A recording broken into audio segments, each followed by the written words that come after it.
Spring Valley Lake Golf Course, the topic on this edition of Online with Joseph W. Brady. Well, from what I understand, and I think we talked about this a little bit back in January, we may have not. So I might have dreamed that we did because it's been a while since so now we're kind of back on our normal thing. Bill Scott, who is a owner in Spring Valley Lake, Bill and Linda, and he's on the board. He's a longtime friend. Brian Hurst, top real estate agent with First Team. Dad was a great friend. We went out in latter part of November and we had a cup of coffee for 2 hours, and they talked about whether I could support the country club acquisition, and I said I can't support something I can't see. Long story short, under their direction, and probably my suggestion, I said, if you want some input, I've been a partner in a golf course, I have a little bit of development background. I think I understand numbers pretty well, and I've been a part of EVC, so we see numbers on a pretty regular basis. We agreed to meet, so Alfred Logan and I and Brian Bickert, the board president, Brian Hurst, and Bill Scott, we met about 6 weeks ago. Had a great lunch. Jersey Mike's was brought in. It was great. And we sat down and had a candid 2-hour meeting. And Terry was candid. We talked about the country club. We talked about the questions I think should be asked.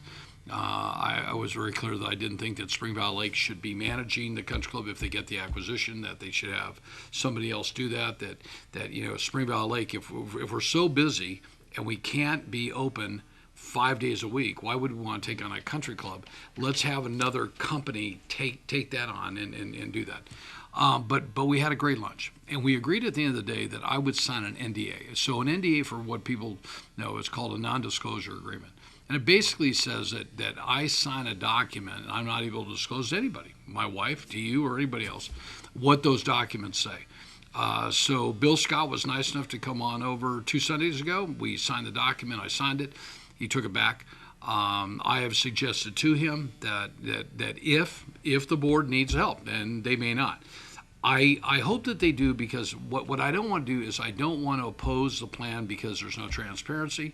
But I think that the board knows that the last time we had an issue where I didn't think there was any transparency, and it was with the CSD, the outcome was not very good. So I think it's important. Spring Valley Country Club is a community asset. It's a regional asset. So it has a huge impact to a whole lot of people.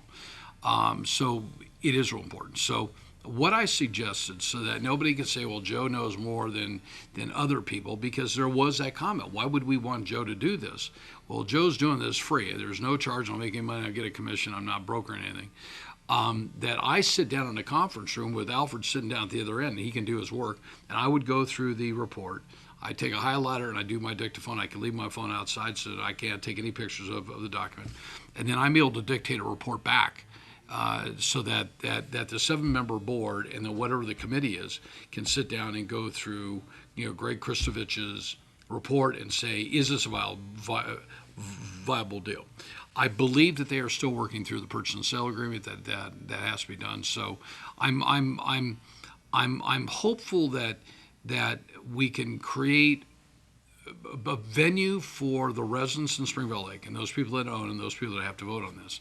That it's a fully transparent issue, and that it can be a deal that's a win-win for everybody. If it is a win-win for everybody, then Spring Valley Lake, does well and all that. Let me tell you one thing that's rather interesting about Spring Valley Lake.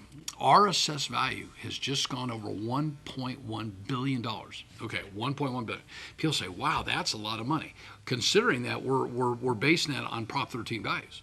So we have people in there that have been there, from 1969 or 1970. We have people that like me, that bought when I did. And so your assessed value, your fair market value is very different. Well, last year, Terry, the assessed value went up about $200 million. So I'm going to share that. We'll send that on over, kind of clip it. That's really exciting, because that says that the agents that are down there are doing really well in real estate. There is not a whole lot of inventory, and that people are very desirable about getting into Spring Valley Lake, and I think it's an indication the market's still really healthy. What I do tell Spring Valley Lake, and I'm going to tell its leaders, and I'll tell its board of directors for the association, Tapestry is breaking ground in 2.5 months. They will break ground, and they will have 6 model complexes completed by Super Bowl Sunday of 2023. 2 years out. So I think that Spring Valley recognizing that Tapestry is going to be the project of projects is really going to be kind of an eye-opener. So the housing market is clearly coming back. I'm glad to share that with our friends in Spring Valley Lake. I see hopefully a great outcome over the golf course. And I know that this Friday is the cutoff for those running for the board. I encourage people to get involved. We need some new people. We need to kind of shift how we think. I think the cutoff is 4 o'clock or something like that. I could be wrong, but that is this week for the board that I think they vote at the end of April for. I think there's three seats up this time. Good luck and apply and get involved, and let's make Spring Valley an even better place. We invite you to be watching for upcoming segments of Joseph W. Brady online, including an update on Victor Valley College developments and a report on the housing market outlook for 2021. Thank you for watching. We hope you join us next time.